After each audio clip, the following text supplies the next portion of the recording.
Les Assomptionnistes ont été fondés par le père Emmanuel d'Alzon, qui est né le 30 août 1810 au Vigan, près de Nîmes, dans le sud de la France, qui est une région qui était marquée par une forte présence protestante. On est aussi au début du XIXe siècle, quelques années après la fin de la Révolution française, qui a été très dure pour l'Église.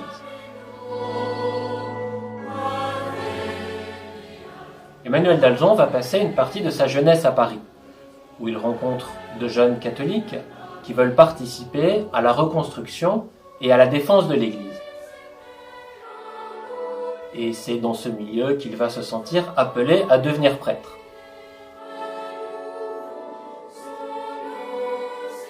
Il va être ordonné à 24 ans et pendant 40 ans, il sera vicaire général du diocèse de Nîmes, les années pendant lesquelles il va se montrer très attaché à la figure du pape, dont il sera un fervent supporter.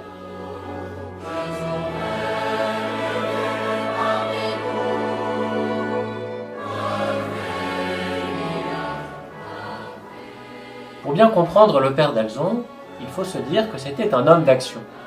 Quelqu'un qui était toujours en mouvement, toujours prêt pour inventer et pour créer de nouvelles activités.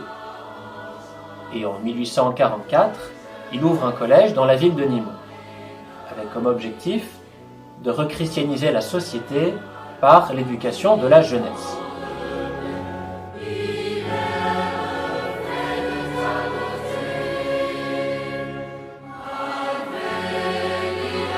Et comme sur la façade il y a une statue de la Vierge Marie, de Notre-Dame de l'Assomption, on décide d'appeler le collège Maison de l'Assomption.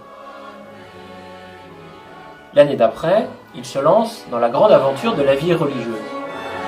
Et à la fin d'un long cheminement, encouragé notamment par Marie-Eugénie de Jésus, qui avait plusieurs années auparavant fondé à Paris les religieuses de l'Assomption, il décide d'entrer dans la vie religieuse.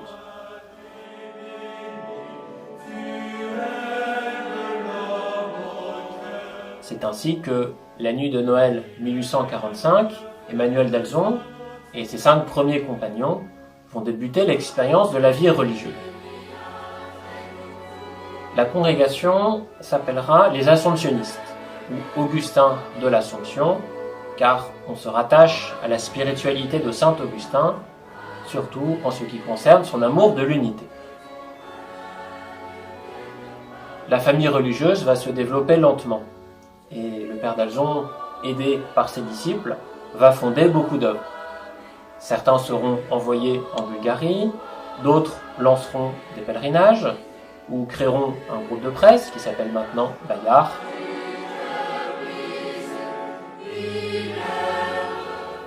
Le père d'Alzon va aussi fonder des petits séminaires qui vont permettre à des enfants pauvres des campagnes de devenir prêtres.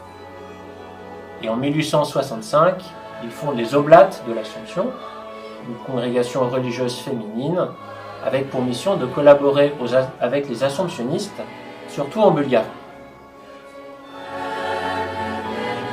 Bref, le père d'Alzon aura une vie bien remplie, et il meurt le 21 novembre 1880 à Nîmes.